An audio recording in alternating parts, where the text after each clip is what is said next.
Me and the Lord are not necessarily in the best place right now together. And it might be crazy for a lot of people that I would choose to upload a video or talk about this, because if you're a non-Christian, it's like, how could you upload something and not be telling us that God is perfect and your relationship is perfect? Or if you're like with the Lord, it's like, if you don't believe in God enough, if you're not praying enough, if you're not going up to the mountain every day and praying, you're wrong. Yeah, so I'm going to give you a real experience with the Lord, because me and God are just in a really interesting place. And I just decided today, and I invited the Lord, obviously, before I recorded, as I always do, to be in this place with us. Because I don't really think that he cares so much about like what people think of him because of what somebody said. I think he cares more about who people think he actually is as a person, you know? So I've decided to talk about my relationship with God today. And you know what's crazy about it? At the moment, it's not good. And the reason why it's not good, I know it's because of me. And I'm not saying that because I think, oh, I'm so over righteous. If it's, God is perfect, so you can never be, he's always ever right, you're always wrong. It's not that. But it's that I've come to realize that there's some ways that I go to the Lord where I don't go to him with as much of what I think I do as what I think I do, if that makes sense. So I'll give you guys some examples of me right now. This is me opening up and being like Christians. Sorry, you guys, I've got so much saliva at the moment. I don't feel like I'm like Christians of today. Like, I never felt like, I never related. I grew up as a PK, a pastor's kid. I never related to the people in church. Now that I look back, I feel like they were all playing a play. They were all doing things to like impress each other, to make each other feel good. Because I would get, judged like for I show up in a tracksuit. It's not like I've come in a Batty Riders, like my stomach out. It's not like I'm doing whatever. I've come in a tracksuit, like a tracksuit, as a teenage girl. Like, I'm not even 18 or even 16. And you got women in the church complaining about how I'm dressing.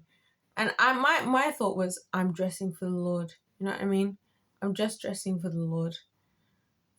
So I've dealt with, and that's just a perfect example, of the things I dealt with being a PK, a pastor's kid, like the expectation of how you're supposed to act, how you're supposed to be, how you're supposed to carry yourself, like in the house of the Lord, all this stuff. And I hated it because you know what's funny, you guys?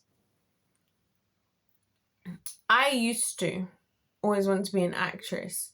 Like, since I was a kid, I always wanted to be an actress. I wanted to act. I believed I was born for the stage.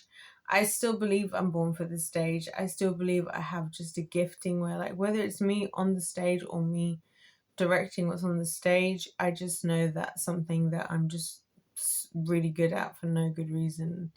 And that's why I believe it's a gifting, you know?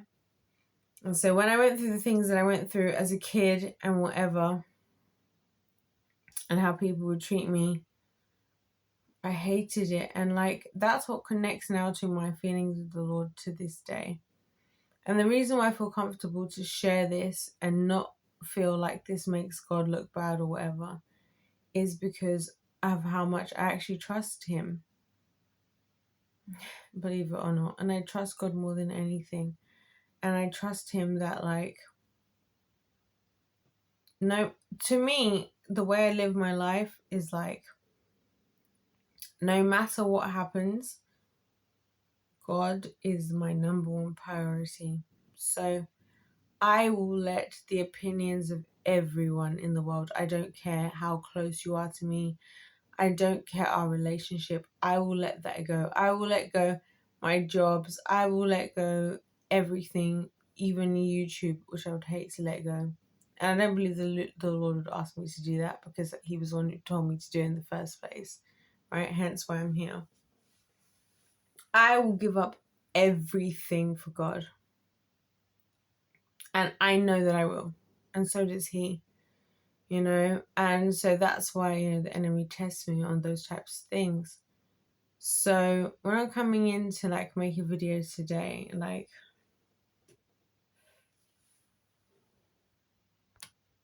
and therefore what people have to say today, and there's a lot of voting going on, there's a lot of things going on many sides, and you know what I have to say about all of that, and just everything. The world are slaves. Everybody's a slave. That's what the only thing I've learned from any kind of voting process, any kind of anything that's happening in the world, is that people are slaves. They're either a slave to money. I'll do whatever it takes to make some money. Even if Mr. Beast asked me to do something heinous, crazy, punch a woman, nearly lose my flesh sitting on a toilet seat, I'll do it for money. People do anything for money, and I've come to this year. Do you guys understand? I hate money. I hate it. I hate money so much. I hate that money is something I have to think about every day. I hate money. I hate it. I don't find any happiness in, oh, I made extra money this month. I don't care. I hate money. I hate it. I have such a deep hatred. And you know what I think was the maybe the catalyst?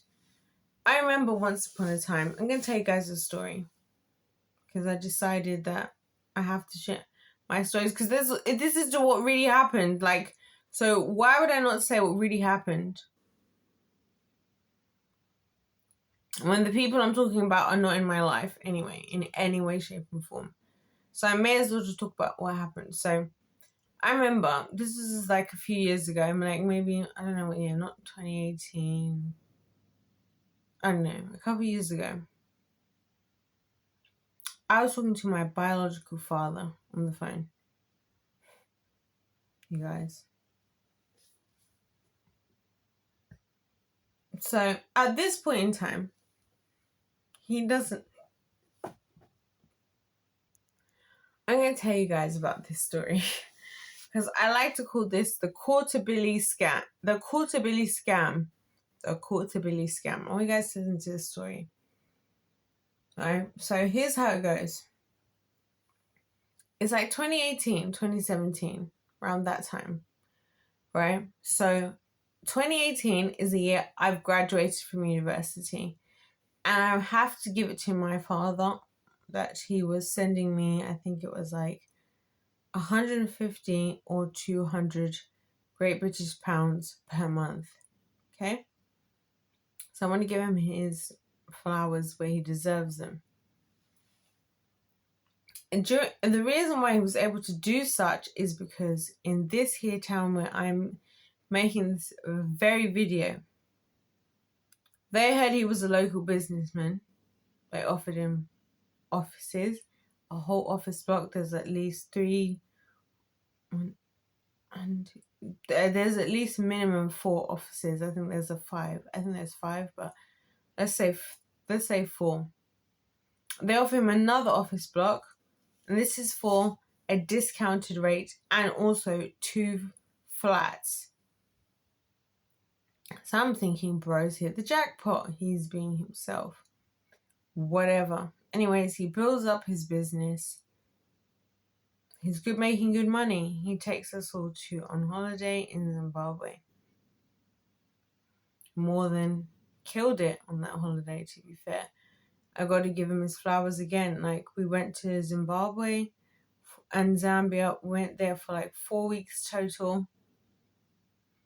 He paid for everything. He's the reason I have like customized African outfits to this day.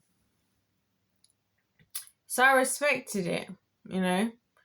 And there was a lot of people who were taking advantage of him, but which I wasn't, but a lot of people were, but what, it doesn't matter. Right? Fast forward, he comes back to his offices, his businesses, his everything, and he gets into a $250,000 deal in whatever country it was an African country connected to Dubai. Turns out all to be a scam. And the reason why I'm bringing this up is very simple. When I heard his voice on the phone, because we were on the phone one day, because I'm saying to him, I said to him on the phone, I said, you've got all these companies working under you and your own company. You've got these 2 flats and these other 2, because the council kept giving him more stuff. That's what I'm saying. The Lord had favor in his behalf. They gave him these first offices. They gave him these 2 flats, apartments, and then they gave him another batch of offices. So bro has about 10 offices he can now hire out. And he never in his life, even though I encouraged him to give it to my younger brother, because I felt like as the first male, like it was his right. And I was so happy for him to have it. Like, even if I was like homeless on the street, I would not care. Like, I loved and I believed my brother deserved it and he would have killed it. You know what I'm saying? Being in that position. But my dad didn't choose that either. So none of us in the family have any kind of connection to these businesses in this local area where I am. I call him and he says, I don't care about what's happening. So he doesn't care about the staff that are showing up and their own lifestyles, like all of them. Because they all had different things they were going through and they all had different things. And that's why, again, I will always say that I don't understand why, like, okay, maybe don't hire me. I've got my own life. I'm doing whatever. Exclude me. Like, I was so happy to be excluded. But, like, include my younger brother because, first of all, you named him after you. Second of all, he's a young man. Third of all, like, this is probably, like, this could be his legacy. You know what I mean? And so... and all your legacy. And then I heard his voice, and I heard the way he said, "But I am and his voice was really high pitched, and it sounded so gay. Like, it sounded gay. That's the only way I can describe it. And that's not disrespect to the gay community, but it just sounded so gay. Because I remember the day that I called him, and he was telling me that he picked to do what he was doing above looking after what he had, because he was ready to everything that what he had was crashing.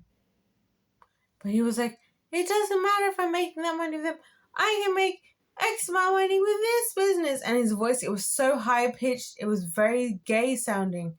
And I feel like that was the first time in my life I truly heard the voice of the sound of the demon of money, of mammon. I was like, wow. Because as soon as I heard that and I heard what he said, and I thought, with what you had now, before you got into whatever you're in now, you have been successfully like providing for a lot of people in a lot of ways, myself included, my brother included, my mother and younger brother included, and other people, and looking after yourself and doing what you want to do. Like, it wasn't costing you to stop what you wanted to do. Do you know what I'm saying? And then he'd been doing that for like a couple of months, where he'd been consistently, you know, supporting everybody, doing what he said he wanted to do, doing what he wanted to do. And then now you want to call and tell me, and this man sounded gay. And can I tell you something? If there is a father listening to this video, if there is a father who has a daughter listening to this video, can I tell you, there is nothing worse than hearing your father speak in that tone in your life. Nothing. No man will ever break my heart like the way my father has. So he's not talking about all this stuff. And bearing in mind, I told my dad a long time ago, I was like, I don't care about the money. I don't care about the money. I don't care if you have no money. I care about your presence. But obviously for him, he felt differently. Okay. So he goes off from all this stuff he has. He has a whole bunch of offices. There's like 4 or 5 offices. Another 4 or 5 offices, plus the 2 flats, apartments that the council was giving him at a severely discounted rate because they're like, this is the local businessman, right? Okay. Messes that all up because why? Because he's a little, whatever you want to call him, I won't say any names personally here. And then after he says he's gonna, I'm gonna say, like, guys, I'll say, okay, we can go on holiday for this, or I'll send you like whatever he said. I'm not gonna get into it. It's embarrassing on his part, like not even my part. And obviously, he's the type of person that kind of delivers but kind of doesn't, you know? And so he kind of delivered like in what we initially asked for. But then when it came to what the totality of everything, he would be like, oh no, because it's because this is because that. And then I would be feeling bad, you know, as a daughter, because I'd be thinking at the time, everything I'm saying is how I feel now. Because at the time, I thought, wow, you're so right. I'm so wrong. I'm so sorry. But now I'm thinking, like in hindsight, I'm seeing some things, and like that's kind of what I was trying to get across with this video in terms of like,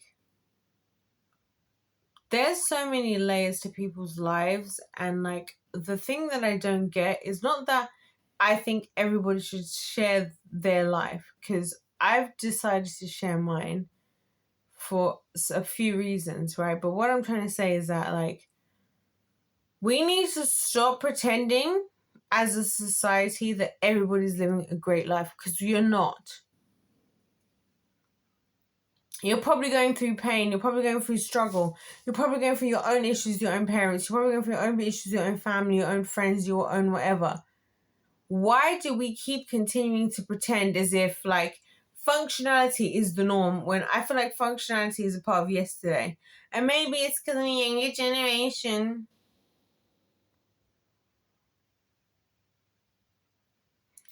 I don't. I think it's the part of us as today. So I'm sharing my story not because I'm trying to say that, oh, I think this what happened to me is different to everybody else. Everybody else lives amazingly. Nope.